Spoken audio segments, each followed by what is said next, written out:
Salut les devins, c'est Saiki, on se retrouve aujourd'hui pour ma review de l'épisode numéro 133 de l'anime Boruto. Demain, normalement, si tout se passe bien, il devrait y avoir une toute nouvelle vidéo de spoiler sur Boruto. Vous avez bien aimé la précédente, c'était un petit peu le retour de mes vidéos spoiler Boruto. Une toute nouvelle arrive, vous allez voir que la suite et fin de l'arc va se dessiner encore un petit peu mieux, et en espérant bien sûr que vous ayez jeté un coup d'œil ce matin à ma review de l'anime My Hero Academia épisode 5 et 6, saison 4. Bref, aujourd'hui, revenons sur l'épisode 133, c'est celui qui est sorti aujourd'hui. Au passage, vous êtes nombreux à me demander sur quel site je le regarde, il n'y a rien de sponsor, j'ai aucun accord ou quoi que ce soit, mais je le regarde sur ADN, je mets toujours un lien en description, je suis payé de rien du tout, vraiment, c'est juste pour vous rendre service. Je le regarde là-bas, je suis pas sûr qu'en 480p c'est gratuit et qu'il faut un abonnement payant pour la HD, bref. Vous pourrez vérifier ça par vos propres yeux. Et du coup, concernant l'épisode 133, je suis au regret de vous dire que j'ai pas trop kiffé, c'est-à-dire que j'ai trouvé l'épisode vraiment moyen, et que j'avais l'impression d'attendre le début de l'épisode jusqu'à la fin de l'épisode où ça s'est un petit peu lancé, il s'est pas passé grand chose. Et quand je dis qu'il se passe pas grand chose, c'est pas juste au niveau de l'action, parce qu'un épisode n'est pas fait que d'action, mais même les interactions entre personnages, ça patinait sur place. Enfin, il y avait une discussion qui était lancée par Jiraiya très intéressante en fin du 132 par rapport à Sasuke qui s'auto-désamorce sur un coup d'humour de la part de Jiraiya. Mais non, ça peut pas être toi Sasuke, alors que je vous rappelle que l'arc finit au 135. Il serait quand même temps que quelque chose se passe, mais ce n'est pas le cas.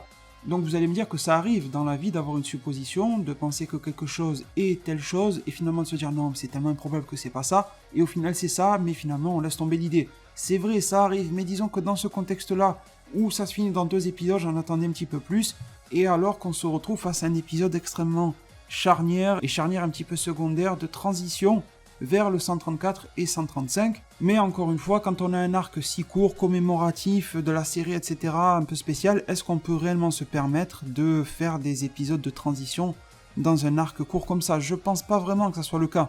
Et dans cet épisode-là, j'ai senti qu'on m'a fait perdre beaucoup de temps. Je sais pas ce que vous en avez pensé, mais ça sera sûrement un des moins bons de l'arc, avec celui où ils font le ménage, là, dans le 11e, là, je crois que c'est un truc pour de bain public ou quoi.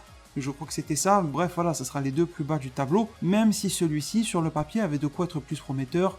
Jiraiya Sasuke, Naruto Boruto, Urashiki qui va s'en prendre à Naruto et Boruto, plus confrontation Sasuke-Jiraiya, sur le papier c'est vendeur de rêve, mais dans la réalisation, franchement, bof. Donc au niveau de Jiraiya Sasuke, je m'attendais à beaucoup mieux, beaucoup plus, mais finalement les spoilers que je vous avais dit se sont avérés être vrais, au moins ça on peut en être content, dans le sens où, même si en fin d'épisode 132 Jiraiya avait trouvé l'identité, il va dire à Sasuke, je te laisse tranquille, je te pose pas de questions. Alors peut-être que Jiraiya est l'extrême ultime mastermind qui a tout compris, qu'il ne faut pas poser plus de questions à Sasuke, sinon ça va remettre en cause le futur, l'espace-temps et tout. Et ça, on aura peut-être que la réponse à la fin de l'arc. Au moment où Sasuke et Boruto s'en vont, Jiraiya va se dire, ah je suis content pour mon héritage, ma succession, je sais pas quoi. Mais bon, pour le moment, il n'y a aucun signe qui ne trahit cela. Et dans l'état des choses, on a un Jiraiya très bizarre, on ne sait pas vraiment, hein. Étant donné que c'est du filler, je ne saurais pas quoi vous dire. Est-ce que Jiraiya est doublement mastermind dans le sens où il fait comprendre à Sasuke qu'il a compris, puis il désamorce le truc, mais en fait il a vraiment compris? Ou alors, est-ce que comme il le dit clairement dans l'épisode, je ne sais pas précisément qui tu es, mais j'ai senti que tes intentions sont bonnes, donc si tu es d'accord, tu me donnes des infos sur Urashiki, et je t'embête pas plus. Donc, est-ce qu'il en est vraiment là? Il avait l'air sincère et honnête, mais en même temps, Jiraiya est aussi un maître dans l'espionnage, rappelons-nous de ça. Et je pense que psychologiquement, même si Sasuke est très fort, je donnerais quand même un avantage à Jiraiya par rapport à Sasuke sur ce plan-là. Donc ça peut marcher comme ça, mais je crains un petit peu pour Jiraiya, surtout quand on voit derrière comme il s'est fait planter dans l'épisode. Bon, vous voyez que tout est possible. Ensuite, j'avais oublié aussi le cas de Sakura, qui aurait pu être beaucoup plus intéressant, beaucoup plus important dans cet épisode-là. Malheureusement, c'est vite retombé, mais elle, au moins, on sait qu'elle se doute vraiment de quelque chose et qu'elle va sûrement demander à Sasuke lui-même bien qu'est-ce qui se passe. Donc avec Sakura, on a un petit peu avancé, mais vous voyez qu'ils nous font pas trop avancer. La lettre, elle est tombée dans une flaque d'eau, je sais pas quoi, elle est toute brouillée, elle n'a pas pu trop lire. Elle a lu Boru sur Boruto, elle a lu Sasuke, je crois qu'elle a lu Sarada, ça va pas plus loin. C'était même pas la photo de famille qu'elle a vue, et tant mieux j'ai envie de dire. C'était donc la fameuse lettre que Sarada avait remis à Sasuke quelques épisodes avant, je crois le 127 ou quelque chose comme ça. En tout cas, vous me l'aviez dit en zone commentaire, et je vous en remercie. Du coup, Sakura, ça a un peu avancé, mais sans trop, parce qu'au final, elle repart comme elle est venue, sans aucune réponse, vous voyez, avec Boruto qui essaie de l'embobiner. De l'autre côté, on a le relationnel Naruto-Boruto. C'était très très cool dans les précédents épisodes, mais là, j'ai envie de dire que c'est répétitif. Qu'est-ce qu'on a eu? Naruto qui répète qu'il est orphelin, d'accord, c'est extrêmement grave, mais il fait que se répéter.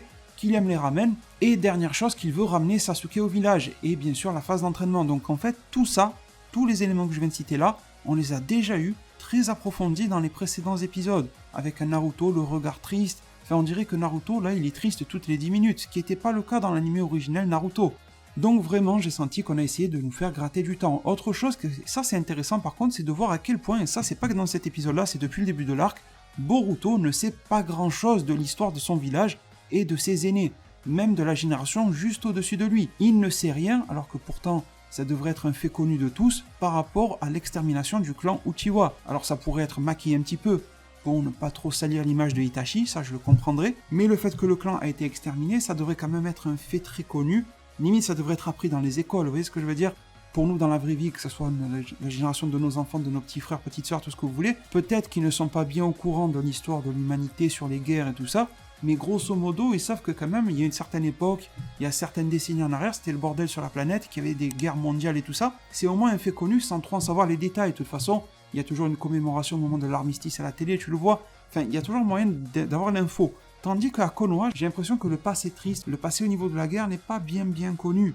Et d'ailleurs, c'est un truc un petit peu bizarre parce qu'à l'époque de la jeunesse de Naruto, le passé de Konoha et des autres villages était mieux connu par les jeunes, il n'était pas parfaitement connu, mais du côté du sable, de n'importe où, on connaissait quand même mieux la vie de ses ancêtres et de ses aînés, plutôt qu'à l'époque d'aujourd'hui, de Shinki, de Boruto et tout ça, on en sait beaucoup moins.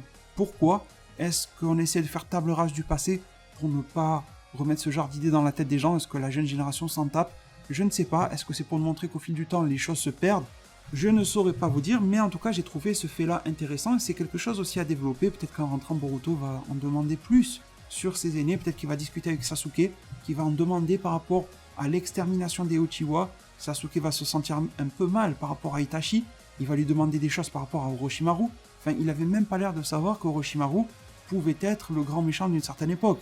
Ils ont toujours su que Orochimaru était méchant, mais j'ai pas l'impression, quand on voit cet épisode-là, qu'il s'en rendait vraiment compte. Donc ça, là, à la limite, c'était la partie la plus intéressante de l'épisode. Après, on repasse sur du Jiraiya et du Sasuke. On a eu bien évidemment la phase d'entraînement de Naruto et de Boruto. Je fais la revue de manière un petit peu décousue, mais c'est pas grave, on se comprend, c'est l'essentiel.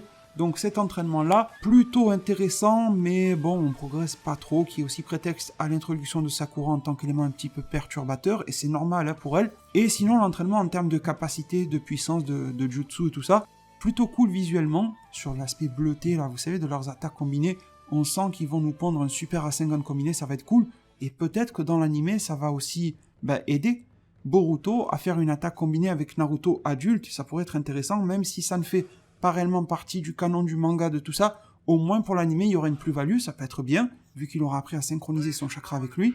Mais dans la réalisation sonore, j'ai été un petit peu dérangé, je sais pas vous les devins, ils ont foutu une musique, je crois que c'est exactement la même que quand Naruto et Jiraiya débarquaient à Tanzaku et que Naruto faisait des mini-jeux dans les petits kiosques, des espèces de petites fêtes foraines, des trucs comme ça qu'il y a là-bas, enfin les stands forains, la pêche au canard, je sais pas trop quoi, c'était un peu la même musique, ils ont mis ça pendant que Naruto et Boruto font un entraînement épique sur un double Rasengan. La musique était très bonne en soi, la scène visuellement était très belle en soi, mais les deux combinés n'allaient pas du tout ensemble. Je comprends pas en fait ce qu'ils ont fait. Il y avait un truc très bizarre à ce niveau-là, et il y avait de meilleurs OST à l'époque de Naruto qu'ils auraient pu associer à ce passage-là. Donc vous voyez, voilà, j'ai enchaîné de pas mal de déceptions, de bizarreries, de construction de l'épisode qui traîne à longueur. Malgré tout, il y a toujours quelques bons points, comme le fait de revoir Asuma. Ça apporte rien, on est d'accord, mais j'ai beaucoup aimé revoir cette ambiance-là. J'ai bien aimé le fait que Boruto y soit. C'est le scène qui manque à Naruto Shippuden, vu qu'Asuma n'est plus là, vous avez compris. Bon, la Mirai qu'on voit de temps en temps, mais voilà, pas plus. Et tout ça pour finir sur là où le moment où l'épisode commence pour de vrai, là où Urashiki débarque et attaque le village. D'abord, Urashiki se prend pour un peintre divin parce qu'il se met devant une situation de carte postale où il y a le soleil qui se couche et tout. Il est un petit peu poétique, puis ensuite il débarque grâce à sa technique auprès de Naruto et de Boruto. D'ailleurs, un petit peu bizarre, que font Sasuke et Jiraiya si loin de leurs élèves qu'ils doivent protéger, alors qu'ils savent que Urashiki se téléporte, et que Sasuke ne peut pas se téléporter, parce que son chakra a été absorbé et tout ça. Pourquoi il reste loin? Au moment où Sasuke sent que Urashiki est là, il faut faire tout le trajet depuis Konoha, ça a pris quelques minutes, mais en quelques minutes, Urashiki aurait pu les défoncer. D'ailleurs, il y a même Boruto qui se prend un éclair et crame sur place. Sans compter le fait que Naruto fonce tête baissée et que sans Boruto qui est un petit peu plus fin stratège, il se serait fait complètement éclater. Donc ça pose quelques problèmes à ce niveau-là. C'est un choix stratégique très étrange, sachant que là on a quand même affaire aux deux grosses têtes de Konoha, enfin il n'y a pas que eux, mais Jiraiya, Sasuke, niveau esprit, tactique, tout ça, ils sont bons, et ils restent super loin, c'est quand même très étrange. Et après, la scène d'action, qu'en penser? On a Urashiki qui nous fait preuve d'un nouveau pouvoir, le pouvoir de prédiction, lui aussi se prend pour un devin, et il est capable de voir ce qui va arriver dans un futur plus ou moins proche, et cela semble être lié à ces espèces de Rinnegan violets. Bon, on n'en sait réellement pas plus, je pense pas que ça va être super intéressant, parce que Urashiki, je vous l'ai déjà dit, c'est l'effet montagne russe, un coup il est satisfaisant, un coup il est trop nul. Bon, je pense que là il est satisfaisant, mais après il va être trop nul. Et surtout, on a eu la confrontation avec Jiraiya, qui s'est révélé finalement être un fiasco du côté de Jiraiya. Je pense que vous êtes d'accord avec moi. Il s'est fait planter lamentablement par la canne à pêche de Urashiki. Il se tient le bras comme un Vegeta, de manière traditionnelle dans Dragon Ball, à chaque fois où il est blessé. Et Jiraiya n'a rien pu faire, Jiraiya n'a rien tenté, enfin...